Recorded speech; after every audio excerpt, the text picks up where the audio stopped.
అపూర్వ కావాలని భూమి ఆస్తి మొత్తం సొంతం చేసుకోవాలని చెప్పి ప్లాన్ చేస్తూ గగన్ గడు ఆస్తి కోసం నిన్ను ప్రేమించట్లేదని అంటున్నావు కదా, మరి అదే నిజమైతే నువ్వు గగన్తో నీ పెళ్లి తర్వాత ఆస్తి మీద నీకు ఎటువంటి హక్కులు లేవని ఈ పేపర్స్ మీద సంతకం చేయని చెప్పి అపూర్వ అంటూ ఉంటుంది. ఇక దాంతో ఇంట్లో అందరూ కూడా భూమి వైపు ఆశ్చర్యంగా చూస్తూ ఉంటారు. ఇక అప్పుడు భూమి మనసులో అపూర్వ ఎంతో తెలివిగా ఈ ఆస్తి మొత్తాన్ని కొట్టేయడానికి ఈ విధంగా ప్లాన్ చేస్తావా అని చెప్పి, లేదు పిన్ని నేను చెయ్యను అని చెప్పి అంటూ ఉంటే అపూర్వ మీరాని రెచ్చగొడుతూ, చూసావా మీరా, ఈ ఆస్తి మొత్తాన్ని ఆ గగన్ గడికి కట్టబెట్టాలని భూమి మనసులో కూడా ఉంది, అందుకే సంతకం చేయమని నేను అడుగుతూ ఉంటే చెయ్యనని డైరెక్ట్గా చెప్పేస్తుంది అని చెప్పి అపూర్వ మీరాని రెచ్చగొడుతూ ఉంటే, ఏంటి భూమి ఇదంతా, ఈ ఆస్తి తీసుకువెళ్ళి గగన్ చేతిలో పెడితే అప్పుడు మా అందరి భవిష్యత్తు ఏమవుతుందో ఒక్కసారి ఆలోచించావా అని చెప్పి అంటూ ఉంటుంది. ఇక దాంతో అత్తయ్య నా ఉద్దేశం అది కాదత్తయ్య, అయినా గగన్ గారే బోలెడంత ఆస్తి సంపాదించారు, అటువంటి ఆయనకు ఈ ఆస్తి కావాలని ఎందుకు కోరిక ఉంటుంది అని చెప్పి భూమి అంటూ ఉంటుంది. లేదు భూమి నువ్వెన్నా చెప్పు, ఆ గగన్ గాడు ఈ ఆస్తి కొట్టేయడానికి నిన్ను ప్రేమిస్తున్నట్టుగా నాటకం ఆడుతున్నాడు అని చెప్పి మీరు అంటూ ఉంటుంది. అయ్యో అత్తయ్య మీకు ఎలా చెప్తే అర్థమవుతుంది, నేను డాక్యుమెంట్స్ సంతకం చేయను అంటుంది. మా అమ్మ శోభాచంద్ర కోసం ఆవిడ పగలనక రాత్రనక ఎంతో కష్టపడి తన కలలు నిజం చేసుకోవడానికి ఇంత ఆస్తి సంపాదించింది. మా అమ్మ కన్నా కలల్ని తన ఆశయాలను నిజం చేయాల్సిన బాధ్యత కూతురుగా నా మీద ఉంది. అమ్మ ఆస్తిని తన ఆశయాల కోసం మాత్రమే నేను వినియోగిస్తాను, అమ్మ ఆత్మకు శాంతి కలిగిస్తాను, అందుకే అని భూమి అంటూ ఉంటే, ఎంతో తెలివిగా తప్పించుకుంటున్న భూమి అని చెప్పి అపూర్వ అంటూ ఉంటుంది. చూడండి అపూర్వ పిన్ని, మీరైనా నా సమాధానం ఇదే, నేను సంతకం చేస్తాను, కానీ అది ఎప్పుడంటే కోమాలో ఉన్న మా నాన్నగారు స్పృహలోకి వచ్చిన తర్వాత నన్ను ఆయన కూతురుగా యాక్సెప్ట్ చేసి ఈ డాక్యుమెంట్స్ మీద సంతకం పెట్టమని అడిగితే అప్పుడు నేను సంతకం పెడతాను, ఎటువంటి పేపర్స్ మీద నేను సంతకం చేయను అని చెప్పి భూమి అంటూ ఉంటుంది. అసలు మా నాన్నను ఎవరు చంపాలనుకున్నారో, అసలైన నేరస్తులు ఎవరో ముందు బయటకు రావాలి, ఆ తర్వాత వాళ్ళకు శిక్ష వేయించి అప్పుడు అమ్మ ఆశయాలను నేను నెరవేరుస్తాను అని చెప్పి భూమి అపూర్వ వైపు కోపంగా చూస్తూ ఉంటుంది. కొద్దిసేపటి తర్వాత అందరూ అక్కడి నుండి వెళ్ళిపోతారు. గగన్ భూమిని కలవడం కోసం అని చెప్పి ఇంటికి వస్తాడు. రే నువ్వు మళ్ళీ ఎందుకు వచ్చావు అని చెప్పి అపూర్వ మండిపడుతూ ఉంటే, ఎక్స్క్యూజ్ మీ అపూర్వ, నేను భూమి కోసం వచ్చింది ఇప్పుడే కదా, మళ్ళీ వచ్చావని అంటున్నావేంటి అంటే, నేను నీ ఇంటికి వచ్చినట్టుగా ఈ మధ్య కళలు కూడా కంటున్నావా అని చెప్పి గగన్ అంటూ ఉంటాడు. అయినా నువ్వు అడిగావు కాబట్టి చెబుతున్నాను, నేను భూమి కోసం వచ్చాను. వేర్ ఈజ్ మై భూమి, నా డార్లింగ్ భూమి ఎక్కడా అని చెప్పి గగన్ ఇల్లంతా తిరిగి చూస్తూ ఉంటాడు. గగన్ గారు నేను ఇక్కడ ఉన్నాను అని చెప్పి భూమి అప్పుడే కిందకి వస్తూ ఉంటుంది. ఏయ్ నువ్వెందుకు వచ్చావు మా ఇంటికి, మర్యాదగా వెళ్ళిపో అని చెప్పి మీరా అంటూ ఉంటే, మీరు టీవీలో చూసే ఉంటారు మా పిల్లని అనౌన్స్ చేశాను కదా, అందుకే భూమిని షాపింగ్కి తీసుకువెళ్దాం అనుకుంటున్నాను అని చెప్పి గగన్ అంటూ ఉంటాడు. షాపింగ్ లేదు ఏం లేదు, మర్యాదగా ఇక్కడ నుండి వెళ్ళిపో అని చెప్పి మీరా అంటూ ఉంటుంది. సరే భూమికి నాతో షాపింగ్కి రావడం ఇష్టం లేదని చెప్తే అప్పుడు నేను ఇక్కడ నుండి వెళ్ళిపోతాను అని గగన్ అంటూ ఉంటాడు. అప్పుడు భూమి నాకు ఇష్టమే గగన్ గారు అని చెప్పి అలా గగన్ తన చేతిని అందిస్తూ ఉంటే గగన్ చేయి పట్టుకున్న తన్ని దగ్గరగా లాక్కొని హగ్ చేసుకుంటుంది.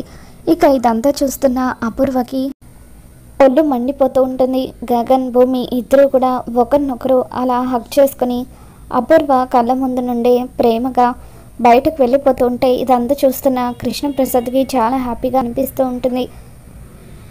ఇక మీరా ఈ భూమికి చెబితే అర్థం కావట్లేదు, ఆ గగన్ గడు మళ్ళీ ఈ ఇంటికి వస్తూనే ఉన్నాడు, దీని అంతటికి ఫుల్ స్టాప్ పడాలంటే అన్నయ్య త్వరగా కోమాలో నుండి బయటకాలి, అప్పుడు అన్నయ్య మాట వినైనా భూమి తన నిర్ణయాన్ని మార్చుకుంటూ చెప్పి మీరు వెళ్ళిపోతుంది. మరోపక్క గోరిలాక్ సుజాత అపూర్వతో, చూసావా అమ్మాయి, అది నీకు ఎలా ఎదురు తిరిగి నీ కళ్ళ ముందే ఆ గగన్ గాడితో క్లోజ్గా మూవ్ అవుతూ ఎలా షాపింగ్కి వెళ్తుందో అని చెప్పి అంటూ ఉంటే, అవును పిన్ని, ఇది చాలా ఎక్కువ చేస్తుంది. ఇప్పటి వరకు బావని ముందు చంపాలనుకున్నాను, కానీ బావ కంటే ముందు దీన్ని చంపాలి, అప్పుడు నాకు మనశ్శాంతి లభిస్తుంది అని చెప్పి అపూర్వ అనుకుంటుంది. మరోపక్క గగన్ భూమిని రెస్టారెంట్కి తీసుకొని వెళ్తాడు. ఇక అలా గగన్ భూమిని రెస్టారెంట్కి తీసుకెళ్ళాక ఇద్దరి కోసమని కాఫీ ఆర్డర్ ఇచ్చిన తర్వాత గగన్ కాఫీ తాగుతూ భూమిని అలాగే చూస్తూ ఉండిపోతాడు. ఇక భూమి అది గమనించి, ఏంటి గగన్ గారు, నన్ను మరీ అలా తినేసేలాగా చూస్తున్నారు, మనం ఉంది రెస్టారెంట్లో, ఆ విషయం మీరు మర్చిపోయారనుకుంటా అని చెప్పి భూమి అంటూ ఉంటే, నాకు తెలుసులే తాయితక్క అని గగన్ అంటూ ఉంటాడు. అలా కాఫీ తాగుతున్నంతసేపు భూమి వైపు రొమాంటిక్గా చూస్తూ తర్వాత భూమి చేతిని తాకటానికి గగన్ ప్రయత్నిస్తూ ఉంటాడు. ఇక చుట్టుపక్కల జనాలందరూ కూడా ఉండడంతో ఒక్కసారిగా ఆగిపోయి గగన్ ఆలోచిస్తూ ఉంటే భూమి గగన్ చేతిని గట్టిగా పట్టుకుంటుంది.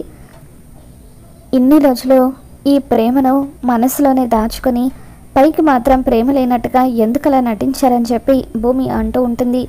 నీకోసమే అని చెప్పి గగన్ అంటూ ఉంటాడు. నన్ను ఏడిపించడం మీకు అంత సరదాగా ఉందా అని చెప్పి భూమి అంటూ ఉంటుంది. చెప్పాను కదా భూమి, నీకోసమే అని. నేను సూటిగా ఒక ప్రశ్న అడుగుతాను, దానికి సమ్మతవా అని గగన్ అంటూ ఉంటాడు. ఏంటో చెప్పండి అని భూమి అంటూ ఉంటుంది.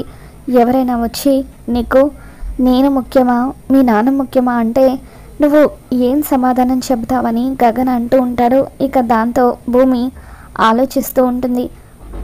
ఏంటి భూమి, ఏం సమాధానం చెప్పాలా అని ఆలోచిస్తున్నావా? దయచేసి ఇద్దరు సమానం అని మాత్రం నాకు చెప్పొద్దు. నేను ఆ సమాధానం కోసం వెయిట్ చేయడం లేదని చెప్పి గగన్ అంటూ ఉంటాడు. దాంతో భూమి, మీరు అవునన్నా కాదన్నా నాకు మీ ఇద్దరు సమానమే అండి అని చెప్పి భూమి అంటూ ఉంటుంది. ఆ సమాధానమే నాకు వద్దని చెప్పానని గగన్ అంటూ ఉంటాడు.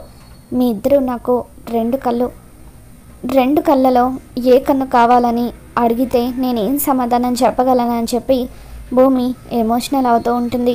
ఇక దాంతో గగన్, లేదు భూమి, నువ్వు నాకు సమాధానం చెప్పాల్సిందే, నీకు నేను ముఖ్యమా మీ నాన్న ముఖ్యమా అని చెప్పి అంటూ ఉంటే అప్పుడు భూమి, గగన్ గారు, నేను కూడా మిమ్మల్ని సూటిగా ఒక ప్రశ్న అడుగుతాను, శారద ఆంటీ ముఖ్యమా నేను ముఖ్యమా అని నేను కూడా మిమ్మల్ని ప్రశ్న వేస్తే అప్పుడు మీరు ఏం సమాధానం చెబుతారని భూమి గగన్ని ప్రశ్నిస్తూ ఉంటుంది. ఇక భూమి ప్రశ్నకు గగన్ ఒక్కసారిగా షాక్ అవుతూ ఉంటాడు. నాన్నగారు నాకు జన్మనిస్తే మీరు నాకు పునర్జన్మనిచ్చారు, మీ ఇద్దరు కూడా నాకు సమానమే అని చెప్పి భూమి అంటూ ఉంటుంది.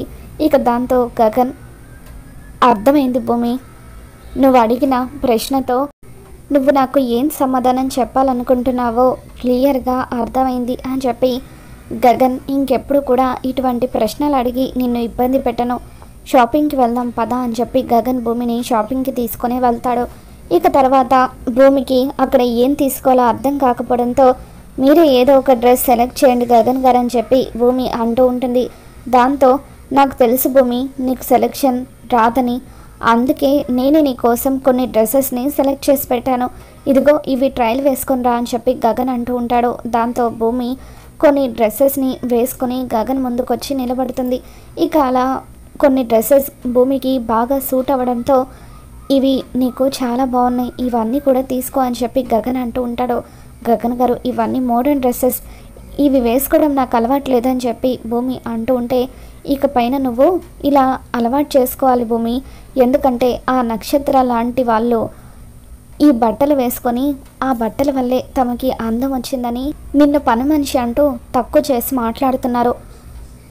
నా భార్యవైన నిన్ను అలా ఎవరైనా తక్కువ చేసి మాట్లాడితే నేను అస్సలు తట్టుకోలేను, అందుకే నా కోసం నువ్వు ఈ డ్రెస్సెస్ తీసుకో అని చెప్పి గగన్ అంటూ ఉంటాడు.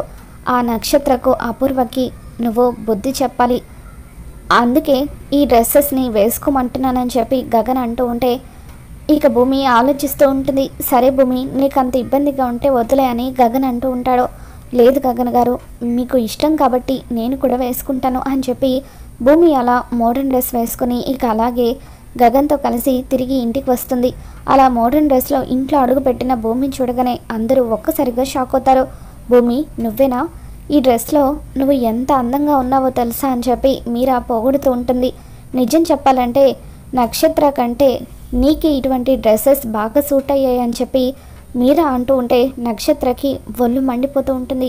ఇక అపూర్వ కూడా భూమిని చూడగానే ఎంతగానో అసూయపడుతూ ఉంటుంది. ఇన్ని రోజులు నా కూతురు మహారాణిలాగా ఉంటుంది, దానికి తిరుగులేదని నువ్వు కూడా ఎంతగానో మురిసిపోయావు కదమ్మాయి. ఇప్పుడు నీ కూతురికి పోటీ వచ్చింది చూడు. నీ కూతుర్ని తలదన్నే అందంతో భూమి ఇంట్లో అటు ఇటు తిరుగుతూ ఉంటే నీ కూతురికి నీకు ఏమాత్రం వాల్యూ లేకుండా అయిపోతుందని చెప్పి గోరింటాకు సుజాత అంటూ ఉంటే ఎట్టి పరిస్థితుల్లోనూ అలా జరగనివ్వను. అసలు రేపు నా కూతుర్ని డామినేట్ చేస్తూ ఈ ఇంట్లో తిరగడానికి అది ఉండాలి కదా. ఈరోజు రాత్రికి దాని చావుకి నేను ముహూర్తం పెట్టబోతున్నానని చెప్పి అపూర్వ అంటూ ఉంటుంది. ఇక అలా రాత్రిపూట అందరూ పడుకున్న తర్వాత భూమి కూడా తన గదిలో నిద్రపోతున్న తర్వాత అపూర్వ గన్ తీసుకొని భూమిని షూట్ చేసి చంపాలని చెప్పి తన గదిలోకి దొంగతనంగా వెళ్తూ ఉంటుంది. ఇక అలా భూమిని అపూర్వ షూట్ చేసి చంపబోతూ ఉంటే అప్పుడే శరత్చంద్ర అక్కడికి వచ్చి అపూర్వ చేతిలో ఉన్న గన్ని లాక్కొని ఒక్కసారిగా అపూర్వ చెంప పగలగొడతాడు. ఇక ఇంతలో భూమికి మెలకు రావడంతో భూమి స్పృహలోకి వచ్చి చూసేసరికి శరత్చంద్ర అపూర్వ చెంప పగలగొట్టడం చూసి నాన్న మీరు స్పృహలోకి వచ్చారా అని చెప్పి ఇక భూమి శరత్చంద్రను పట్టుకుని ఎంతగానో ఏడుస్తూ ఉంటుంది. ఇక గదిలో నుండి ఏదో శబ్దం రావడంతో ఇంట్లో వాళ్ళందరూ కూడా మేలుకుంటారు. అలా శరత్చంద్ర స్పృహలోకి రావడం చూసి అందరూ కూడా ఎంతగానో ఆనందపడిపోతూ ఉంటారు. మరి స్పృహలోకి వచ్చి భూమిని కాపాడుకున్న శరత్చంద్ర అపూర్వ నిజస్వరూపాన్ని అందరి ముందు బయట పెట్టబోతున్నాడో ఏం జరగబోతుందో మళ్ళీ మన ఛానల్లో తెలుసుకుందాం. ఈ వీడియో మీకు నచ్చినట్లయితే తప్పకుండా లైక్ చేయండి.